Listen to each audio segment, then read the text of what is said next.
ना घर के रहे हैं ना बाहर के। हम बात कर रहे हैं उस जनता की जो बाहर चिलचिलाती गर्मी के साथ गुल बिजली का भी सामना कर रही है। इस वक्त 10 बज गए हैं, वक्त है घंटी बजाओ का और मैं हूं आपके साथ शीरी। अप्रैल के इस महीने में पड़ने वाली गर्मी ने 122 सालों का रिकॉर्ड तोड़ दिया है और ऐसे में देश में गहराता बिजली संकट लोगों के लिए और भी ज्यादा मुसीबतें लेकर आया है। एक तरफ रिकॉर्ड तोड़ गर्मी की मार और दूसरी तरफ बिजली की मांग का भी नया रिकॉर्ड बन गया है और इस मांग के मुताबिक बिजली उत्पादन नहीं हो पा रहा। नतीजा ये कि देश के 16 राज्य ऐसे हैं जहां कई कई घंटों के लिए बिजली कटौती हो रही है। सरकारें एक दूसरे पर जिम्मेदारी का ठीकरा फोड़ रही हैं। तो सवाल ये कि बिजली संकट के बीच रिकॉर्ड तोड़ गर्मी से आखिर बचाएगा कौन?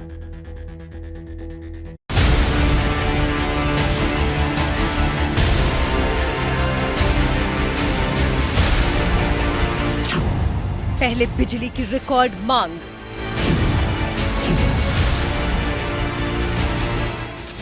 पंद्रह मिनट लाइट आती है, आधा पौना घंटा लाइट जाती है। बहुत परेशानी हो रही है। देख रहे हैं अभी पसीना चल रहा है, रात में सोए नहीं ठीक से। लाइट बहुत खराब आ रही है। रात में 2 घंटे आती है, दिन में भी 2-3 घंटे आती है। अब रिकॉर्ड तोड़ गर्मी का सितम। परेशानी बहुत हो रही है कि इतना टेम्परेचर है जिसको फिर हद नहीं, बाहर निकलने की इच्छा नहीं हो रही। निकलने का मन तो नहीं कर रहा था, मजबूरी है कि भाई स्कूल तो लेने जाना ही पड़ेगा। कल तो 2013 के बाद सबसे ज्यादा गर्म दिन यहाँ रहा है। इस बार रिकॉर्ड तोड़ 12 ऊपर से।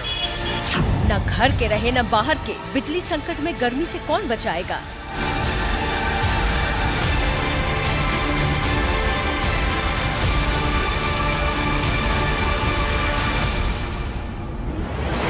जी हाँ, सूरज का प्रकोप देश पर इस गर्मी में पहले से कहीं ज्यादा है।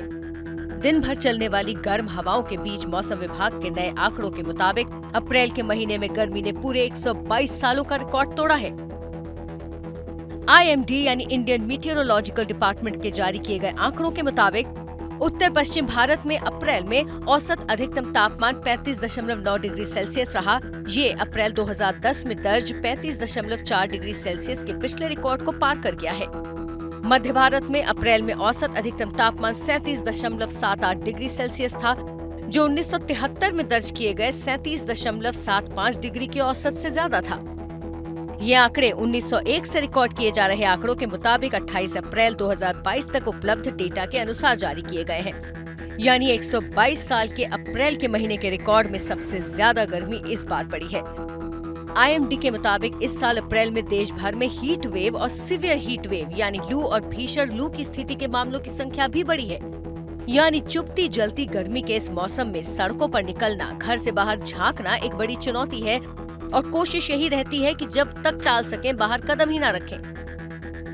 लेकिन गर्मी में दोहरी मार का शिकार हो रही है जनता जब घर के अंदर भी राहत न हो। कारण है बिजली की भी भारी मांग के चलते भारी कटौती और उस पर उत्पादन कम।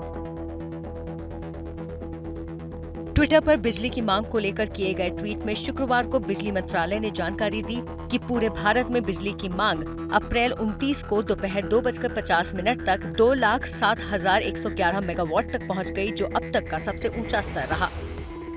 और इस मांग को पूरा करने में नाकाम बिजली उत्पादन कंपनियों को मिलने वाले कोयले की कमी बताई जा रही है। सरकार के सूत्रों का कहना है कि राज्य की बिजली उत्पादन कंपनियों पर सरकारी कोयला कंपनियों का करोड़ों रुपए बकाया है। सूत्रों के मुताबिक कोयला कंपनियों का सबसे ज्यादा बकाया महाराष्ट्र की राज्य बिजली उत्पादन कंपनी पर है। राज्य की बिजली कंपनी पर कोल इंडिया कंपनी का 2,608 करोड़ रुपए बकाया है। इसके बाद पश्चिम बंगाल का नंबर आता है और राज्य की बिजली उत्पादन कंपनी पर कोल इंडिया लिमिटेड का 1,066 करोड़ रुपए बकाया है।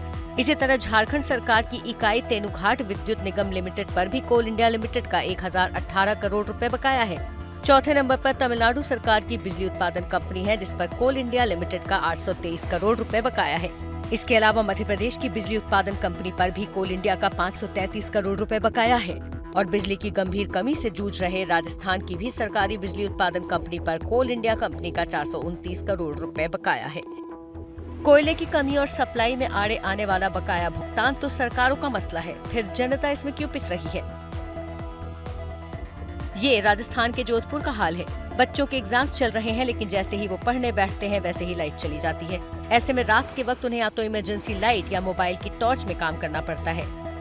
यहाँ बार बार होने वाली बिजली कटौती से बच्चे भी परेशान हैं और उनके माता पिता भी। हम पढ़ने बैठे तब लाइट चली जाती है, पता नहीं लाइट वापस कब आएगी। हमें फोन की टॉर्च जलाकर पढ़ाई करनी पड़े। रात को लाइट कटती है 8 बजे, वापस पता नहीं कितने बजे आती है। दिन को भी लाइट 2-2 घंटा कटती रहती है। लाइट का तो कोई भरोसा ही नहीं है। जैसे कि काम के टाइम होता, पढ़ाई करने बैठते हैं 7-8 बजे, उस टाइम लाइट चली जाती है और रात को 10-11 बजे आते हैं। तब तक तो हम थक जाते हैं, पढ़ाई भी नहीं कर पाते अच्छे से। पहले स्कूल की टाइम रहती थी बच्चों की, सुबह 7 बजे से 12 बजे तक जाते हैं। उसके बाद में वो वापस घर आते हैं तो 1 बजे, 2 बजे, 3 बजे कोई टाइम लाइट कर जाती, फिक्स टाइम है नहीं। और हर वक्त लाइट करती है जिस टाइम 2 घंटे बाद में वापस लाइट नहीं आती है। शाम को 8 बजे बैठते हैं, भाई अभी ठंडा मौसम में पढ़ेंगे तो पढ़ने बैठते हैं, उस टाइम लाइट कट जाती है। रात को 10-11 बजे वापस लाइट आती है। जब तक बैठे बैठे बच्चे थक जाते हैं, सो जाते हैं, उसकी पढ़ाई पूरी हो नहीं सकती है। देश के कुल 16 राज्य कोयला संकट की वजह से बिजली संकट से जूझ रहे हैं, जिनमें शामिल हैं हरियाणा, राजस्थान, गुजरात, आंध्र प्रदेश, तमिलनाडु और जम्मू कश्मीर। बिजली की कमी के कारण राजस्थान में जयपुर, जोधपुर और अजमेर में बिजली कटौती का आदेश दे दिया गया। कोटा, भरतपुर, बीकानेर और उदयपुर में भी सुबह 8 से 9 बिजली कटौती की जा रही है। ग्रामीण इलाकों में सुबह 6 से सुबह 9 बजे तक बिजली कटौती का आदेश है। औद्योगिक इलाकों में शाम 6 से रात 10 बजे तक बिजली काटी जा रही है।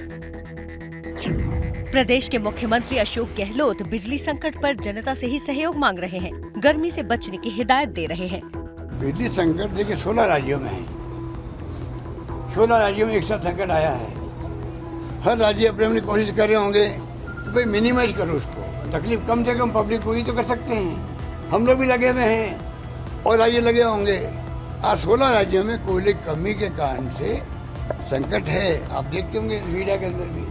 इसलिए हमारा प्रयास है, मैं 2 मीटिंग ले चुका हूँ कि कैसे बिजली के संकट में हम कम से कम तकलीफ लोगों को, जनता ने सहयोग मांगा है कि आप भी जरा कैसे बिजली का बचत कर सके, अनावश्यक आपका कूलर या फ्रिज नहीं चले। जो मई और जून वाली गर्मी मार्च अप्रैल में हो जाए 45 से अबो तो बोलते क्या होगा। चिंता हम तो कर रहे हैं कि मई जून में क्या होगा, कितनी गर्मी पड़ेगी। लू से बचना चाहिए आदमी को, क्योंकि लू लगने के बाद में आजकल आप देखिए बीमारियां हो रही है।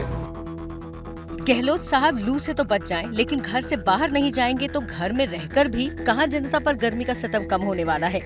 अनावश्यक फ्रिज न चलाने की राय भी आपकी बहुत खूब रही। और इसी हाल में देश का सबसे बड़ा राज्य यूपी भी है। यूपी के लखीमपुर खीरी के लोगों की शिकायत है कि 24 घंटे में बमुश्किल 5 से 6 घंटे ही बिजली आ रही है, वो भी लो वोल्टेज में। ग्रामीण इलाकों में हालात और ज्यादा खराब हैं। किसान डीजल इंजन की मदद से फसलों को पानी दे रहे हैं। स्थिति आपके यहाँ लाइट की? लाइट बहुत खराब आ रही है। रात में 2 घंटे आती है, दिन में भी 2-3 घंटे आती है। वोल्टेज कैसी है? वोल्टेज डाउन है। क्या है लाइट की स्थिति? क्या रहती है? लाइट की स्थिति बहुत बेकार है। हाँ, आती है जाती है, आती है जाती है, यही होता है। क्या वोल्टेज लो है। हालत यह है कि इलाके के बीजेपी विधायक खुद बिजली उपकेंद्र पहुंच गए और कहा कि अगर बिजली सप्लाई नहीं सुधरी तो वो चौराहे पर धरना देना शुरू कर देंगे। रोस्टर के हिसाब से शहरी क्षेत्रों में 22 से 24 घंटे और ग्रामीण इलाकों में 19 से 20 घंटे बिजली मिलनी चाहिए, लेकिन मौजूदा स्थिति ये है कि शहरी क्षेत्र में 10 से 12 घंटे और गांवों में 6 से 8 घंटे की ही सप्लाई हो पा रही है। बिजली न आने के कारण बहराइच के लोगों की परेशानी सुनिए। मात्र 24 घंटे में 2-3 घंटे लाइट दिया जा रहा है। पूर्ण रूपेण कोई भी जनप्रतिनिधि, कोई भी सरकारी कर्मचारी किसी भी प्रकार से इसमें बोलने के लिए तैयार नहीं है। हम लोग बहुत ही दुखी हैं और किसान बहुत ही परेशान हैं। हाँ, चुनाव से पहले अच्छी लाइट थी, 18 घंटा, 19 घंटा, 17 घंटा कटत नहीं रही जल्दी। अब तो बिल्कुल एकदम से ध्वस्त हो गई। उत्तर प्रदेश में 4 सरकारी थर्मल प्लांट में से 3 में कोयले की कमी है। इन चारों प्लांट से 6129 मेगावाट बिजली पैदा होती है। राज्य के विद्युत उपभोक्ता परिषद के अध्यक्ष का कहना है कि कोयले की कमी के कारण बिजली उत्पादन पर असर पड़ रहा है। आज की डेट में उत्तर प्रदेश को लगभग 87,900 मैट्रिक टन कोयला रोज चाहिए और 61,300 मैट्रिक टन कोयला खाली मिल रहा है, यानी कि 30% कमी है।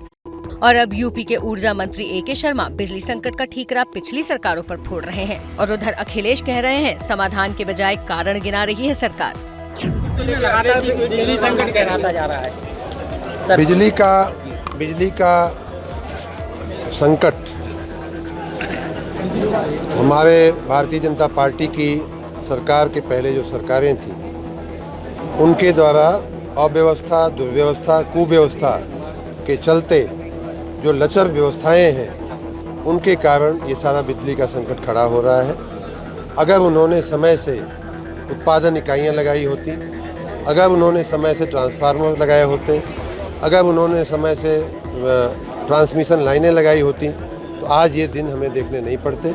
हम इस समस्या से निपटने का पूरा प्रयास कर रहे हैं। ये भारतीय जनता पार्टी जो डबल इंजन की सरकार है, अगर इसने कोशिश की होती कि बिजली के लग रहे कारखाने पूरे हो जाएं, कोयला समय पर पहुंच जाए, तो आज उत्तर प्रदेश की जनता को इस संकट से, इस परेशानी से नहीं जूझना पड़ता।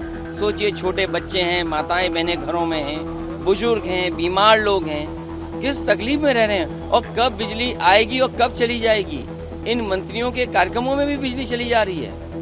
इसलिए बिजली का संकट पैदा किया है। सरकार और विपक्ष एक दूसरे पर तो कभी राज्य केंद्र को घेर रहे हैं, लेकिन जनता की चिंता किसी को नहीं। हरियाणा के शहरी इलाकों की भी हालत खराब है। अंबाला के लोग दिन में 30 से 35 बार लाइट कटने की शिकायत कर रहे हैं। लोगों का कहना है कि बिजली कटौती का कोई शेड्यूल भी नहीं है, किसी भी वक्त लाइट चली जाती है। दिन भर में कुल मिलाकर 8 से 10 घंटे ही बिजली मिल पा रही है। लाइट बहुत परेशान कर रही है। पूरे दिन काम करने के बाद रात को घर जाकर सोने का नींद का टाइम होएगा 12:30 बजे, फिर 3 बजे, फिर सवेरे 5 बजे, फिर 6 बजे। 15-15 मिनट लाइट आती है, आधा पौना घंटा लाइट जाती है। पूरी रात सो नहीं पाते हम। अभी तो गर्मियों की शुरुआत हुई है, अभी तो हम अप्रैल के महीने में बैठे हैं और अभी तो मई जून अभी आना बाकी है। अगर अभी से ये हाल होगा तो आने वाले समय में क्या होगा। लोगों की इस परेशानी का बिजली विभाग के पास भी कोई हल नहीं है। उनका कहना है कि किल्लत है, इसीलिए कटौती करनी पड़ रही है।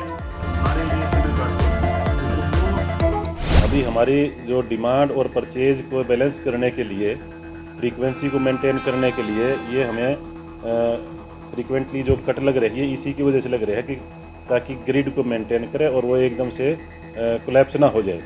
तो उसको बैलेंस करने के लिए ये कट लगाने पड़ते हैं।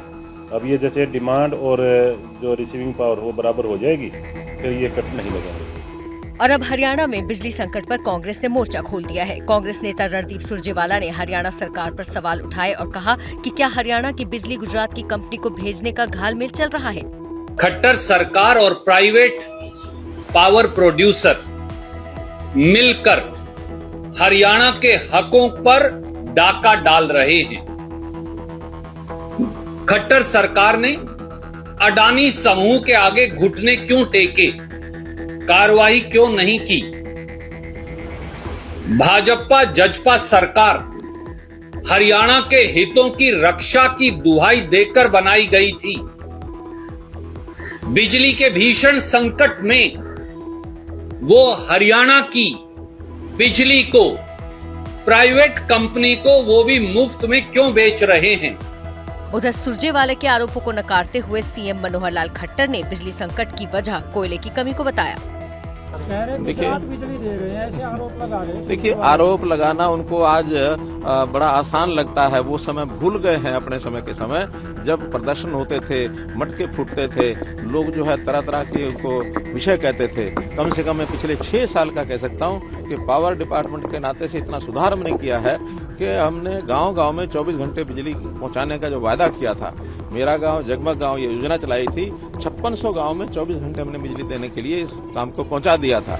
अब बाकी उसमें केवल 800 गांव बचे हैं, वो जो जल्दी पूरा कर देंगे। कोयले की तंगी हो गई है, तो उस कोयले की तंगी के कारण से सब जगह के जो थर्मल प्लांट्स हैं उसमें कई बंद हुए हैं। केवल हमारी समस्या नहीं है, सारे देश में हर जगह समस्या है। भारत में कुल बिजली उत्पादन का करीब 70% कोयले के जरिए होता है। 27 अप्रैल तक घरेलू कोयले पर निर्भर 86 प्लांट कोयले की किल्लत का सामना कर रहे हैं। आयातित कोयले पर चलने वाले 15 में से 12 प्लांट्स में कोयले की कमी है। फिलहाल देश के 165 प्लांट्स में अनिवार्य स्टॉक का 33% कोयला बचा है, जो 10 दिनों की जरूरत पूरी कर सकता है। चिलचिलाती गर्मी में गहराते बिजली संकट के बीच सरकारें आरोपों प्रत्यारोपों में उलझी हैं। उधर कोयला सप्लाई के लिए रेलवे ने 30 से ज्यादा ट्रेनें रद्द भी की। लेकिन हर गुजरते दिन के साथ अगर जरूरी कदम नहीं उठाए गए और हालात जस के तस बने रहे तो मई जून तक आते आते जनता के लिए मुसीबतें कई गुना बढ़ जाएंगी।